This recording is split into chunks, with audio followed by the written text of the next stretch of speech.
Hello friends, welcome to my channel V commerce academy, जिथे मी वंदना तुम्हाला शिकवणार आहे अकाउंट हा विषय अत्यंत सोप्या पद्धतीने। 12th कॉमर्सची एक्झाम तुमची चालू आहे आणि 28 तारखेला बुक कीपिंगचा आपला पेपर आहे आणि त्याच्यामुळे तुम्हाला 18 तारखेपासून 28 तारखेपर्यंत भरपूर वेळ मिळतोय। त्याच्यामुळे तुम्ही अकाउंटमध्ये आउट ऑफ स्कोर घेण्याचा प्रयत्न करू शकता आणि त्याच्यामुळे आजचा व्हिडिओ मी बनवलेला आहे, ज्याच्यामुळे तुम्हाला अकाउंटचं पेपर प्रेझेंटेशन कसं छान पद्धतीने करता येईल आणि त्याच्यामुळे आउट ऑफ मार्क कसे मिळवता येईल हे बघू। पहिला प्रश्न आपला 20 मार्काचा असतो, दुसरा 10, तिसरा 10, चौथा 8, पाचवा 8, सहावा 12 आणि सातवा 12। जर समजा तुमचं पेपर प्रेझेंटेशन जर छान असेल तर आपल्याला यातले आउट ऑफ मार्क घेता येतात। ठीक आहे, तुमचे जर प्रॉब्लेम टॅली झालेला असेल तर प्रॉब्लेमचा कुठेच मार्क प्रॉब्लेमचे जात नाहीत। त्याच्यामुळे अकाउंटमध्ये आउट ऑफ मार्क घेणे पॉसिबल आहे। अकाउंटमध्ये ॲक्युरेसी तर गरजेची आहेच आहे, त्याचबरोबर आपलं पेपर प्रेझेंटेशन देखील छान असणं गरजेचं आहे। त्याच्यामुळे आजच्या व्हिडिओमध्ये आपण अकाउंटिंग या विषयाचं, बुक कीपिंग या विषयाचं आपण पेपर प्रेझेंटेशन बघू। पेपर कसा छान पद्धतीने पेपर कसा लिहायचा, आपला पेपर कसा नीट अँड क्लीन दिसला पाहिजे हे बघू। तर ही तुमची झाली आन्सर शीट बोर्डाची। इथे क्वेश्चन नंबर टाकायचा। आता आपण क्वेश्चन नंबर 1 बघतोय। ठीक आहे, आता इथे तुम्हाला पेपरमध्ये कुठेही राऊंड करायचे नाहीत किंवा कुठेही अननेसेसरी ठिकाणी अंडरलाईन करू नका। ठीक आहे, क्वेश्चन नंबर 1 इथे लिहिला क्वेश्चन नंबर 1। त्याच्यामध्ये ABCD तुम्हाला देणं गरजेचे आहे, ते आठवणीने ABCD लिहा आणि आन्सर लिहिले। आता या ठिकाणी बघा, हा पेपर हे जुलै 2023चं सोल्युशन आहे। मग याच्यामध्ये पहिला प्रश्न काय दिला होता, राईट द वर्ड दिला होता। मग राईट द वर्डमध्ये फक्त तुम्ही आन्सरचे वर्ड्स लिहिले तरी सफिशियंट आहेत। क्वेश्चन नंबर लिहायचा आणि डायरेक्ट आन्सर लिहायचे। त्यानंतर बी इथे विचारलेले फिल इन द ब्लँक्स विचारलेले। ठीक आहे, बी फिल इन द ब्लँक्स किंवा कंप्लीट द फॉलोइंग सेंटेन्सेस हा प्रश्न दिलेला आहे। मग तिथे पूर्ण टोटल सेंटेन्स लिहायचं, आन्सरला अंडरलाईन करायची। ठीक आहे, शक्यतो खाडाखोड कमी करायची, जरी झालं तरी एक सिंगल लाईन मारून किंवा 1 किंवा 2 लाईन मारून तो शब्द कट करायचा आणि पुढचा शब्द लिहायचा। खूप असा खाडाखोड करत बसायची नाही। ठीक आहे, तर हा झाला क्वेश्चन नंबर 1 मधला बी, कंप्लीट द सेंटेन्स, आन्सरला अंडरलाईन करायची। क्वेश्चन नंबर व्यवस्थित लिहायचा, आन्सरला अंडरलाईन करायचे आणि ज्यावेळेस तुम्ही फिल इन द ब्लँक्स किंवा कंप्लीट द सेंटेन्स हे प्रश्न करता त्यावेळेस ते सेंटेन्स पूर्ण लिहायचं। ठीक आहे, फक्त उत्तर नाही लिहायचं, सेंटेन्स लिहायचं आणि मग उत्तराला अंडरलाईन करून हा प्रश्न पूर्ण करायचा। ठीक आहे, तर हा झाला क्वेश्चन नंबर बी। कुठेही खाडाखोड नाही आहे बघा, क्वेश्चन नंबर व्यवस्थित टाकलेले आहेत। त्याच्यानंतर क्वेश्चन नंबर सी आपल्याला आन्सर इन 1 सेंटेन्स विचारले। ठीक आहे, आन्सर इन 1 सेंटेन्समध्ये तुम्हाला क्वेश्चन लिहायची गरज नाही आहे। मग त्याच्यामुळे डायरेक्टली तुम्ही काय करा, क्वेश्चन नंबर टाका, आन्सर सुरू करून द्या। या पद्धतीने लिहिलं तरी चालतं किंवा काही मुलांना सवय असते 1 नंबर टाकायचा, इथं आन्सर लिहायचं, मग ते आन्सर लिहायचं। ती मेथडसुद्धा तुम्ही यूज करू शकता। ठीक आहे, ती सुद्धा मेथड चालते। हे झालं आन्सर इन 1 सेंटेन्स। डी दिलेला select the most appropriate alternative, MCQ। आपल्याला 4 ऑप्शन दिलेले, 4 ऑप्शनपैकी 1 ऑप्शन चूज करायचा। ठीक आहे, आणि सेंटेन्स पूर्ण करायची। तर हे तुम्हाला रीराईट करावं लागेल आणि तिथं क्वेश्चनमध्ये आपल्याला हायलाईट केलेलं रीराईट द सेंटेन्स। आता समजा तुम्ही जर हे सेंटेन्स लिहिलं नाही तर इथं मार्क दिला जात नाही किंवा इथं अर्धाच मार्क दिला जातो। ठीक आहे, तुम्ही सेंटेन्स रीराईट करायला सांगितलं, तुम्ही रीराईट केलं नाही तर इथे अर्धा मार्क कट केला जातो। ठीक आहे, तर आता याच्यामध्ये आपल्याला किती मार्क पडू शकतात, आता जर समजा फर्स्ट क्वेश्चन आपला टोटल बरोबर आहे, मग या ठिकाणी आपले 1 मार्क आपल्याला दिला जाईल। ठीक आहे, तर या पद्धतीने मार्क्स दिल्या जातात।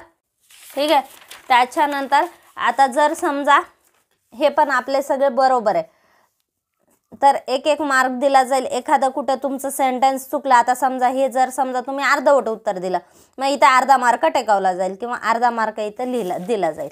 त्याच्यानंतर इथे सुद्धा जर समजा तुम्ही सेंटेन्स पूर्ण लिहिलं नाही, तुम्ही घाईघाईत काय केलं, फक्त डायरेक्ट उत्तर लिहिले, 1932 सर्व्हिस ऑर्गनायझेशन, 3:2 रेशो लिहिला, इथे बुक लिहिलं। ठीक आहे, कॉमन बेस म्हणजे फक्त तुम्ही आन्सर लिहिला आणि क्वेश्चनमध्ये तुम्हाला सांगितलंय select the most appropriate alternative and रीराईट the sentence. असा जर प्रश्न दिला तर तुम्हाला सेंटेन्सला सुद्धा मार्क आहेत। जर तुम्ही इथे फक्त आन्सर लिहिलं तर तिथे तुमचा प्रत्येकाचा अर्धा अर्धा मार्क कट केला जाईल, प्रत्येक आन्सरला तुम्हाला अर्धा मार्क दिला जाईल. म्हणजे इथे 2.5 मार्क तुमचे कमी होणार फक्त सेंटेन्स लिहिला नाही म्हणून. ठीक आहे, तर या पद्धतीने याला मार्क दिले जातात. आता इथे पूर्ण सेंटेन्स मी लिहिलेले आहेत त्यामुळे या आन्सरला आपला 1-1 मार्क मिळून जातो. ठीक आहे, मग आता किती झाले, हे 5, इथले 5 झाले, इथे 5 झाले, इथे 5, इथे 5, म्हणजे क्वेश्चन नंबर 1चे माझे मार्क किती झाले, क्वेश्चन नंबर 1 मार्क किती झाले, टोटल 20 मार्क इथे मला पडलेले. ठीक आहे, मग चेक करताना काय केलं जातं, पूर्ण पेजवर किती मार्क आहेत ते इथे लिहिल्या जातात. ठीक आहे, क्वेश्चन नंबर 1चे इथे किती मार्क आहेत, या पानावर क्वेश्चन नंबरचे किती मार्क आहेत, तर या पद्धतीने तुमचे मार्क दाखवले जातात. त्याच्यानंतर आता हा झाला क्वेश्चन नंबर 1. आता क्वेश्चन नंबर 2. ठीक आहे, क्वेश्चन नंबर 2 ॲडमिशनचा विचारलेला आहे आणि त्यालाच ऑर विचारलेला आहे रिटायरमेंटचा. ठीक आहे, आता ह्याच्यामध्ये बघा क्वेश्चन नंबर 2 मी ॲडमिशनचा सॉल्व केलेला आहे. ठीक आहे, in the books of mister Rajeev and Sanjeev. व्यवस्थित इथे काय करायचं, इन द बुक्स ऑफ, कोणाच्या बुक्समध्ये आपण, मग तुम्ही मिस्टर राजीव किंवा मिस्टर संजीव लिहू शकता. आता याच्यामध्ये नवीन पार्टनरचं नाव नाही आहे. ठीक आहे, मग तुम्ही काय करू शकता, हे स्किप करायचं, in the books of partnership form. ठीक आहे, पार्टनरशिप फॉर्ममध्ये आपण रिव्हॅल्युएशन अकाउंट तयार केलं. ठीक आहे, मग या पद्धतीने आपण टाकले टायटल रिव्हॅल्युएशन अकाउंटचं. रिव्हॅल्युएशन अकाउंटलाच प्रॉफिट अँड लॉस ॲडजस्टमेंट अकाउंटसुद्धा म्हणतात. ठीक आहे, मग तुम्ही ते सुद्धा नाव यूज करू शकता, पण शक्यतो तुम्हाला पेपरमध्ये जे अकाउंट सांगितलं आहे, जे हेडिंग तुम्हाला दिलं आहे ते यूज करायचं. ओके, आता इथं आपल्याला काय काय विचारलेलं आहे, रिव्हॅल्युएशन अकाउंट विचारले, पार्टनर्स कॅपिटल अकाउंट विचारले आणि balance sheet, new balance sheet विचारली. ठीक आहे, मग आता इथे मार्क देताना प्रॉफिट अँड लॉस ॲडजस्टमेंटला बरं व्यवस्थित अमाऊंट लिहायच्या, साईडचे नावं टाकायचे, डेबिट क्रेडिट, हेडिंग टाकायची, पोस्टिंग करायची, टोटल व्यवस्थित लिहायची, टॅली केल्यानंतर ह्याच्या खाली डबल अंडरलाईन करायची. ठीक आहे, तर हे झालं रिव्हॅल्युएशन अकाउंट. तर रिव्हॅल्युएशन अकाउंटला जवळपास तुम्हाला 2 मार्क असतात. ठीक आहे, त्याच्यानंतर पार्टनर्स कॅपिटल अकाउंट बनवलं. पार्टनर्स कॅपिटल अकाउंट जेवढे पार्टनर आहेत तेवढे त्यांचे अमाऊंटचे वेगळे कॉलम बनवायचे. भलेही तुमचं अक्षर छोटं आलं असेल पण ते स्पष्ट, एक्झामिनरला स्पष्ट वाचता आलं पाहिजे, अशा पद्धतीने लिहायचं. एकदम गिचमिट करायचं नाही, खूप जोडून लिहिलं अक्षर, एक्झामिनरला रीड करता येत नाही आहे, तर अशा परिस्थितीत एक्झामिनर तुमचे मार्क कट करत असतो. त्यामुळे त्याला अमाऊंट ओळखायला आल्या पाहिजे. त्याच्यानंतर रायटिंग आपली स्पष्ट असली पाहिजे, खूप सुंदर असावी असं नाही. एक्झाममध्ये कोणाकडूनच अपेक्षा केली जात नाही की तुम्ही खूप मोत्यासारखं सुंदर अक्षर काढा. ठीक आहे, कोणी बघत नाही तुमचं अक्षर, पण त्याला ते रीड करता आलं पाहिजे, एक्झामिनरला ते कळालं पाहिजे. ठीक आहे, अशी रायटिंग आपली असली पाहिजे. ठीक आहे, स्पष्ट, जरी आकडे तुम्ही छोटे काढले तरी ते क्लिअर ओळखायला आले पाहिजे. टोटल लिहा, टोटलच्या खाली अंडरलाईन करा, जिथे अमाऊंट नाही आहे तिथे डॅश मारलं तर चांगलं, नाही मारलं तरी चालतं, पण जर डॅश मारलं तर अजून आपलं आन्सर अजून ॲक्युरेट किंवा इम्प्रेसिव्ह दिसतं. ठीक आहे, मग इकडे टोटल करा, टोटल दोन्ही साईडला आठवणीने लिहायची. आता इथे बघा हे लिहायचं विसरलं, शक्यतो अशा मिस्टेक टाळायच्या. तर हे झालं आपलं पार्टनर्स कॅपिटल अकाउंट. त्याच्यानंतर balance sheet as on 31 March 2020. तर ही झाली बॅलन्स शीट आपली. बॅलन्स शीटच्या 2 साईड, बॅलन्स शीटला डेबिट क्रेडिट लिहायचं नाही, ह्या झाल्या 2 साईड. इथे कॅपिटल अकाउंट आपण घेतलं त्याच्या खाली अंडरलाईन करा, कॅपिटलचे बॅलन्सेस लिहा, आउटरला त्याची टोटल घ्या, बाकीच्या अदर लायबिलिटी घ्या. त्याच्यानंतर आपण ज्या असेट घेतलेल्या आहेत ज्याचं डेप्रिसिएशन चार्ज करायचं त्या इनर कॉलमला घ्या, डेप्रिसिएशन लेस करा, आउटरला अमाऊंट घ्या.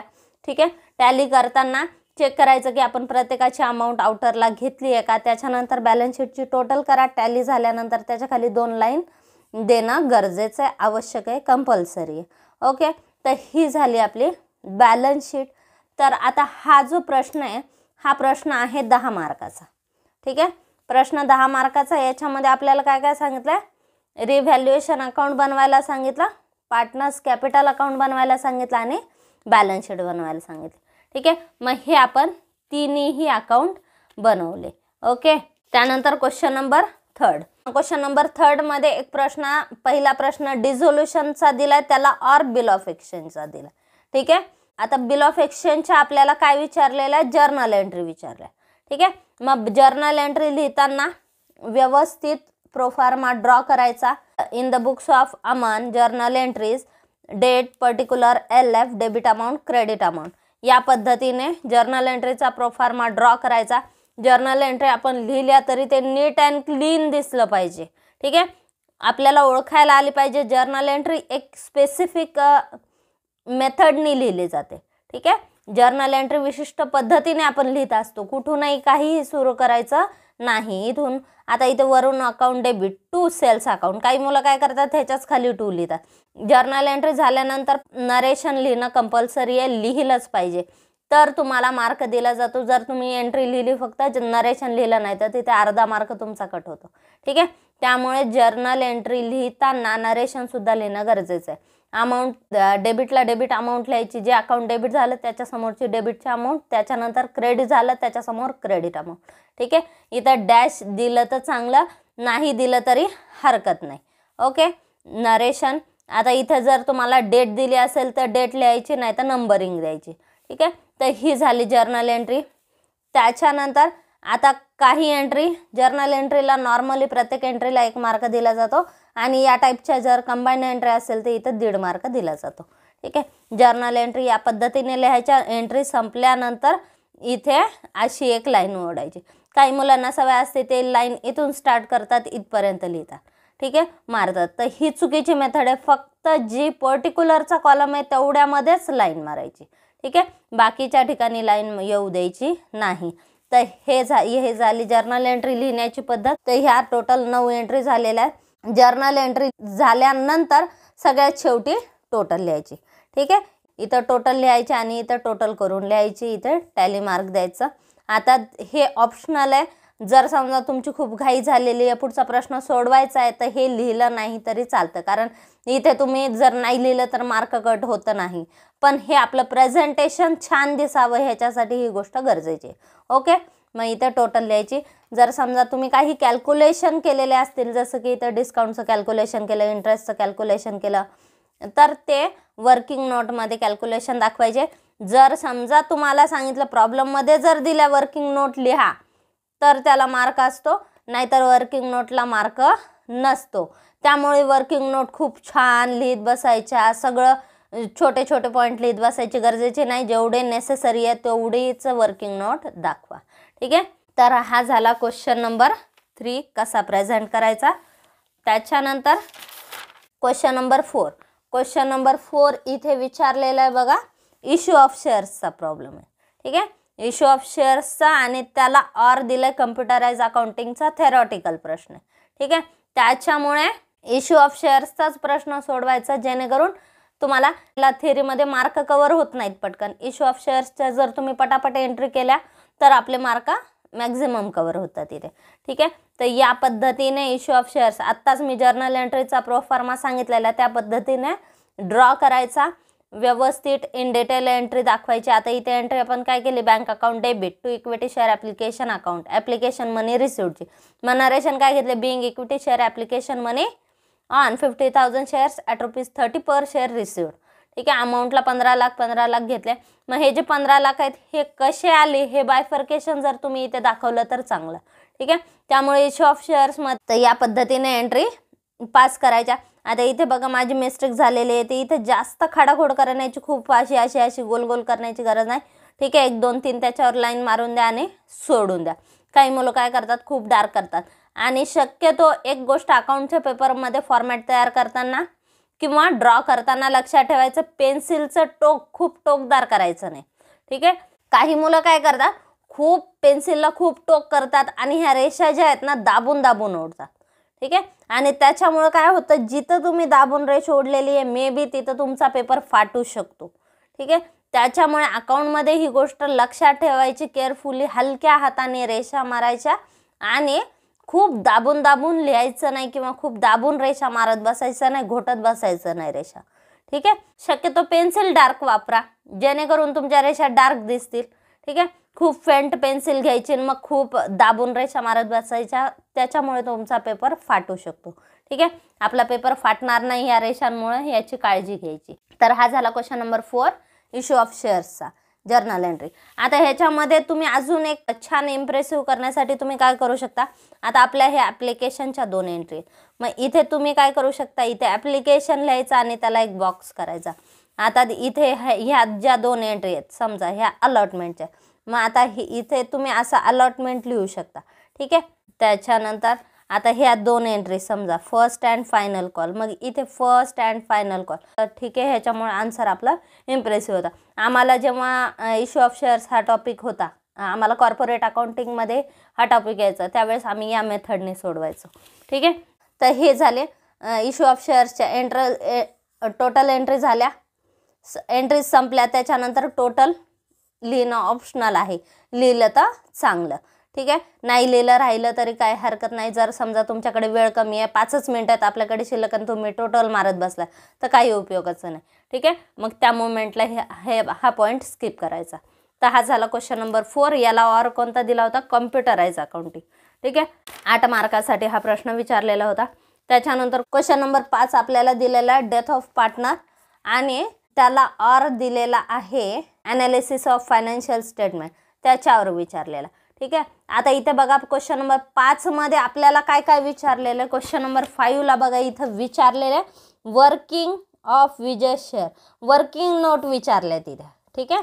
मग आता इथे काय करायचे, वर्किंग नोट दाखवावं लागेल. म्हणजे इथं तुम्हाला वर्किंग नोटला मार्क आहे बघा, इथं सुद्धा वर्किंग नोटला मार्क आहे. आणि रिव्हॅल्युएशन अकाउंट म्हणजे विजयचा शेअर प्रॉफिटमध्ये विजयचा शेअर कसा काढला, त्यानंतर विजय शेअर ऑफ गुडविल, विजयचा गुडविलचा शेअर कसा काढला, तर हे कॅल्क्युलेशन तुम्हाला दाखवायचे. मग आता इथे आपल्याला कॅल्क्युलेशनला मार्क आहे.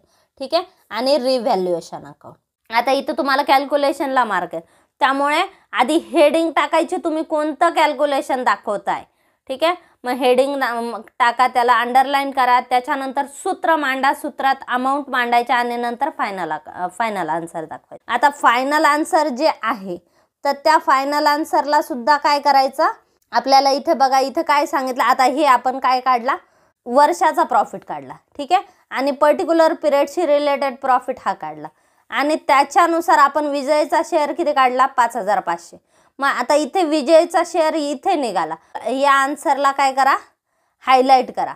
ठीक आहे. मग याला एक तर तुम्ही अंडरलाईन करू शकता किंवा बॉक्स केलेला खूप छान दिसतो. ठीक आहे.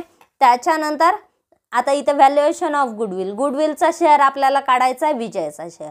ठीक आहे. मग गुडविलचं व्हॅल्युएशन कसं केलं, 5 वर्षाचा प्रॉफिट घेतला, मग ॲव्हरेज प्रॉफिट काढला. मग ॲव्हरेज प्रॉफिट मध्ये त्या मेथडने आपण गुडविल काढली. ॲव्हरेज प्रॉफिट मेथडने गुडविलचं सूत्र काय, हे सूत्र लिहिलं इथे. ठीक आहे. मग ॲव्हरेज प्रॉफिट मेथडने गुडविल किती आले, 1,64,000. आपल्याला प्रश्नामध्ये बघा विजयचा शेअर विचारलाय गुडविलचा, मग इथं आपला आन्सर इथं फाइंड आउट झालं. ठीक आहे. मग याला काय करा, याला एक बॉक्स करा जेणेकरून आपला आन्सर हायलाईट होतं. आणि त्याच्यानंतर इथं रिव्हॅल्युएशन अकाउंट विचारलं होतं, मग हे आपण बनवलं रिव्हॅल्युएशन अकाउंट ड्रॉ करायचं. ठीक आहे. कोणाच्या बुक्समध्ये ते लिहा, अकाउंटचं नाव लिहा, डेबिट क्रेडिट लिहा, कॉलमचे नावं लिहा, व्यवस्थित प्रोफार्मा तयार करा आणि या ठिकाणी अशी या पद्धतीने अकाउंट आपण तयार केलेलं. तर हे झाला क्वेश्चन नंबर 5. Question number 6. आता क्वेश्चन नंबर 6 कशाचा, कंपल्सरी प्रश्न आहे, नॉन ट्रेडिंग कन्सर्नचा. ठीक आहे. मग in the books of doctor Dhanashree, अकाउंटचे टायटल व्यवस्थित लिहा, डेबिट क्रेडिट साईडचे नावं लिहा. त्याच्यानंतर व्यवस्थित जे पॉईंट येणार आहे, डेबिटला 2 लिहून अमाऊंट लिहायच्या, त्याच्यानंतर क्रेडिटचे आयटम बाय लिहून लिहायचे. इनर कॉलम आणि आउटर कॉलम 2 कॉलम इथं तुम्हाला घ्यावे लागतील. इनर कॉलम घ्या, आउटर कॉलम घ्या, अमाऊंट बाहेर घ्या, टोटल व्यवस्थित लिहा. त्याच्यानंतर बॅलन्स शीट सुद्धा विचारले, balance sheet as on 31 March 2020 व्यवस्थित ड्रॉ करायच्या.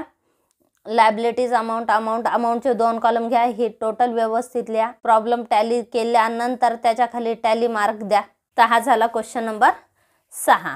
त्याच्यानंतर क्वेश्चन नंबर 7 आपल्याला फायनल अकाउंट विचारलेला आहे. अत्यंत महत्त्वाचा प्रश्न आहे. फायनल अकाउंटमध्ये trading account, profit and loss account आणि बॅलन्स शीट एवढे अकाउंट तयार करावे लागतात. शक्यतो फायनल अकाउंटचा प्रॉब्लेम जोड पानावर किंवा कंटिन्यू पानावर घ्यायचा जेणेकरून आपल्याला प्रॉब्लेम होत नाही. 2 पेपरवर गेला, आता इथे माझा 2 पेपरवर गेला. ठीक आहे. त्याच्यामुळे काय होतं मग ते शोधता आपल्याला अडचण येऊ शकते. त्यामुळे शक्यतो सलग पानांवर घ्यायचा. हेडिंग टाका नीट. In the books of Seema and Vivek trading and profit and loss account for the year ended 31 March 2020. Debit credit साईडचे नावं द्या. डेबिट अमाऊंटच्या तिथे 2 लिहायचं, बाय क्रेडिटला बाय लिहायचं, त्याच्यानंतर अमाऊंट सगळे व्यवस्थित लिहायच्या. कॅल्क्युलेशन असेल ते इनर कॉलमला घ्या, आउटरला फायनल अमाऊंट घ्या. त्याच्यानंतर हे प्रॉफिट अँड लॉस अकाउंट आहे. शक्यतो आपला प्रॉब्लेम आपण लिहिलेला नेट अँड क्लीन दिसला पाहिजे. अमाऊंट व्यवस्थित घ्यायच्या. फायनल अकाउंटच्या अमाऊंट अशा एकाखाली एक येऊ द्या, जेणेकरून आपल्याला टॅली करायला अडचण जात नाही. ठीक आहे. तुम्हाला टोटल सहजरित्या करता येते. आता काही मुलं काय करतात, काही एक अमाऊंट इकडे येते, एक इकडे येते, एक इकडे येते, तर त्याच्यामुळे टॅली मग तुम्हाला ते रफमध्ये ते लिहावे लागतात एकाखाली एकाकडे आणि मग टोटल करावे लागतं. तुम्ही जर या पद्धतीने लिहिले तर रिपीट तुम्हाला हे आकडे लिहिण्याची गरज नाही. तुम्ही इथंच टोटल मारू शकता. ठीक आहे. इथं पेन्सिलने टोटल मारायची, अमाऊंट काढून घ्यायची, नंतर ती अमाऊंट लिहिलेली खोडून द्यायची. आता काही ठिकाणी काही व्हिडिओमध्ये काय सांगतात, हां हे तुमचं फायनल आन्सर आहे. ठीक आहे. नेट लॉस हा फायनल आन्सर आहे, याला राऊंड करून ठेवा. काही गरज नसते. एक्झामिनर तुमचं फायनल आन्सरच शोधण्यासाठी बसलेला आहे. ठीक आहे. आणि त्याच्यामुळे त्याला ते काय हायलाईट करून दाखवण्याची गरज नसते. इथे तुम्हाला काय हायलाईट करायची गरज नसते. त्याच्यामुळे ज्यावेळेस तुम्ही अकाउंट बनवता त्यावेळेस अमाऊंट कधीच हायलाईट करायच्या नाही, कोणत्याच अमाऊंटला राऊंड करायचे नाही. एखाद्या वेळेस काय करू शकतो एक्झामिनर, तुम्हाला ते आन्सर चुकीचं सुद्धा कन्सिडर करू शकतो. त्यामुळे अकाउंटमध्ये कुठेही कोणत्याही अमाऊंटला राऊंड करू नका. ही झाली balance sheet. Balance sheet as on 31 March 2020. Balance शीटला डेबिट क्रेडिट लिहायची गरज नसते. लायबिलिटीज असेट्स कॉलमचे नावं द्या. ठीक आहे. वरती घ्या कॅपिटल अकाउंट, अंडरलाईन करा. त्यानंतर पार्टनरचं कॅपिटल एकाखाली एक दाखवा, त्यांची फायनल अमाऊंट बाहेर घ्या. त्यानंतर अदर लायबिलिटी, ज्या असेट्सचं तुम्हाला डेप्रिसिएशन सांगितले इनरला घ्यायचे, फायनल अमाऊंट आउटरला घ्यायची. या पद्धतीने बॅलन्स शीटची टोटल करा. टॅली झाल्यानंतर किंवा फायनल अमाऊंटला टॅली मार्क द्या. ठीक आहे. तर ह्या पद्धतीने झालं क्वेश्चन नंबर 7चं प्रेझेंटेशन. हे झालं तुमचं अकाउंटचं पेपर प्रेझेंटेशन. आता थोडंसं एक आपण मार्कावर सुद्धा एक नजर टाकू. आता जर समजा क्वेश्चन नंबर 7 आपल्याला किती मार्काचा आहे, मग या ठिकाणी क्वेश्चन नंबर 7 किती मार्काचा आहे, 12 मार्काचा प्रश्न आहे. मग 12 मार्काचा प्रश्न आहे, मग त्याच्यामध्ये जवळपास तुम्हाला हे आता जर समजा आपलं ट्रेडिंग पूर्ण बरोबर, मग इथे 2 मार्क दिले जातील. ठीक आहे. आता समजा प्रॉफिट अँड लॉस अकाउंट पूर्ण बरोबर आहे तुमचा, बॅलन्स शीटसुद्धा आपली बरोबर आहे, तर बॅलन्स शीटला किती मिळतील, 4.5 मार्क आपले बॅलन्स शीटला मिळतील. ठीक आहे. तर या पद्धतीने फायनल अकाउंटची मार्किंग सिस्टीम राहील. नॉन ट्रेडिंग कन्सर्नमध्ये इथं कॅल्क्युलेशन जास्त आहेत. समजा इन्कम अँड एक्सपेंडिचरला कॅल्क्युलेशन जास्त आहेत, इथं कमी आहेत. मग या ठिकाणी तुम्हाला तुमचं हे जवळपास हे अकाउंट असणार आहे 6.5 मार्कासाठी आणि 5.5 मार्कासाठी बॅलन्स शीट दिली जाते. ठीक आहे. जर समजा तुमचा प्रॉब्लेम टॅली झाला नॉन ट्रेडिंग कन्सर्नमध्ये, तुमचं इन्कम अँड एक्सपेंडिचर अकाउंट पूर्ण बरोबर आहे, 6.5 मार्क तुम्हाला तिथे भेटून जातात. बॅलन्स शीटची समजा टोटल तुमची चुकली, ठीक आहे, तर इथला तेवढा टोटलचा मार्क कमी होईल, बाकीचे मार्क तुम्हाला मिळतात. ओके. तर या पद्धतीने इन्कम अँड एक्सपेंडिचरला 6.5 आणि बॅलन्स शीटला किती 5.5 मार्क दिले जातात. त्याच्यानंतर आता इथे क्वेश्चन नंबर 5 मध्ये आपल्याला वर्किंग नोट विचारले होते बघा. ठीक आहे. आता हे बघा महत्त्वाच्या वर्किंग नोट आहे. ठीक आहे. त्यामुळे इथे काय दिले जाईल, ही वर्किंग नोट तुमची बरोबर आहे 3 मार्क, इथे 3 मार्क. आता इथे रिव्हॅल्युएशन अकाउंट विचारले. हा प्रश्न किती मार्काचा आहे, 8 मार्काचा आहे. क्वेश्चन नंबर 5 किती मार्काचा आहे आपला, 8 मार्काचा आहे. मग त्याच्यात पहिल्या वर्किंग नोटला 3 मार्क, दुसऱ्या वर्किंग नोटला 3 मार्क आणि रिव्हॅल्युएशनला 2 मार्क. ठीक आहे. तर या पद्धतीने तुमचे 8 मार्क दिले जातील. त्याच्यानंतर क्वेश्चन नंबर 4ला आता इथे बघा क्वेश्चन नंबर 4 मध्ये जर्नल एंट्री आहे. क्वेश्चन नंबर 4 सुद्धा 8 मार्काचा आहे. ठीक आहे. 8 एंट्री झाल्या बघा. मग प्रत्येक एंट्रीला तुम्हाला 1 मार्क दिला जातो. ठीक आहे. मग या पद्धतीने 8 मार्क आपले दिल्या जातील. आता जर समजा काही प्रॉब्लेममध्ये 7च एंट्री झाल्या समजा, मग काय केलं जातं, कंबाईन एंट्रीला 1.5 मार्क दिला जातो. ओके. मग आता इथे किती 8 मार्काचा प्रश्न आहे क्वेश्चन नंबर 4, 8 मार्क इथे दिल्या जातात. त्याच्यानंतर आता क्वेश्चन नंबर 3 बघा. इथे सुद्धा जर्नल एंट्री आहेत, प्रत्येक एंट्रीला 1 मार्क दिला जाईल. ठीक आहे. तर या पद्धतीने आता इथे बघा टोटल एंट्रीज 9 आहेत. ठीक आहे. मग आता इथे कंबाईन एंट्री आली आहे बघा, इथे कंबाईन एंट्री आली आहे, इथे कंबाईन एंट्री झाली. मग काय केलं जाईल, इथे 1 मार्क, इथे 1 मार्क, इथे 1.5 मार्क दिला जाईल. ठीक आहे. त्याच्यानंतर तर या पद्धतीने तुमचे 10 मार्क दिले जातील. ठीक आहे. मग हे किती झाले? Question number 3 10 mark.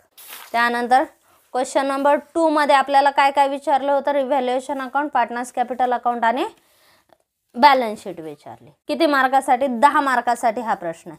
मग याच्यामध्ये रिव्हॅल्युएशनला 2.5 मार्क, पार्टनर्स कॅपिटलला 2.5 मार्क आणि बॅलन्स शीटला किती आहे? बॅलन्स शीटला 5 मार्क.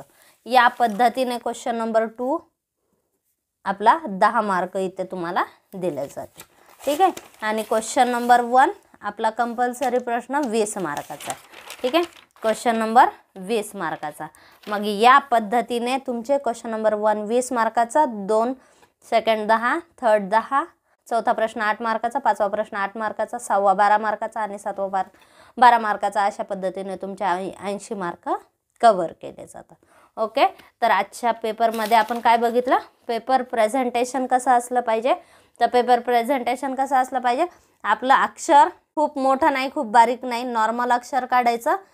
एक्झामिनरला ते सहज वाचता येईल या पद्धतीने लिहायचे. अमाऊंट लिहिताना खूप गोल गोल गोल गोल करत बसायचं नाही. काही मुलांना सवय असते कंटिन्यू असे गोल गोल गोल गोल काढून ठेवतात, तर त्या पद्धतीने काढायचे नाही. कॉमा देताना छोटासा द्यायचा. काही मुलं कॉमा असा देतात की ते समोरच्याला 1 लिहिला असा वाटतो, 1 वाटतो. ठीक आहे. तर या पद्धतीने लिहायचं. अक्षर जरी छोटं काढलं, तुम्ही जागा कमी असेल छोटं काढलं तरी चालेल, पण ते एक्झामिनरला सहज ओळखता आलं पाहिजे. प्रॉब्लेम टॅली झाल्यानंतर खाली लाईन ओढणे किंवा दोन्ही अमाऊंट, टॅलीच्या अमाऊंट एका लाईनमध्ये लिहिणे, टॅली मार्क देणे. त्याच्यानंतर अकाउंटचे टायटल व्यवस्थित टाकायचे, डेबिट क्रेडिट किंवा कॉलमचे नावं व्यवस्थित देणे. जर समजा तुम्ही इनरला टोटल लिहिली तर आउटरला त्याच्या खाली लाईन ओढून मग आउटरला लिहिणे. तर ह्या सगळ्या छोट्या छोट्या बेसिक गोष्टी अकाउंटमध्ये फार महत्त्वाच्या आहेत. त्याच्यानंतर कोणाच्या बुक्समध्ये आपण अकाउंट तयार केलेले आहेत, कॉलमला डेबिट क्रेडिट देणे. तर ह्या सगळ्या गोष्टी अकाउंटमध्ये पेपर प्रेझेंटेशनमध्ये अत्यंत महत्त्वाच्या असतात. जर्नल एंट्रीज जर लिहिल्या त्यासुद्धा अशा व्यवस्थित सुटसुटीत लिहिणे, जेणेकरून कुठे आपलं नरेशन आहे, कोणतं अकाउंट डेबिट झालं, कोणतं क्रेडिट झालं, हे सगळं एक्झामिनरला कळालं पाहिजे. तर अशा पद्धतीने पेपर लिहायचा. तुम्ही जर असा पेपर लिहिला तर तुमच्या प्रत्येक प्रश्नामध्ये आउट ऑफ मार्क कव्हर होणार.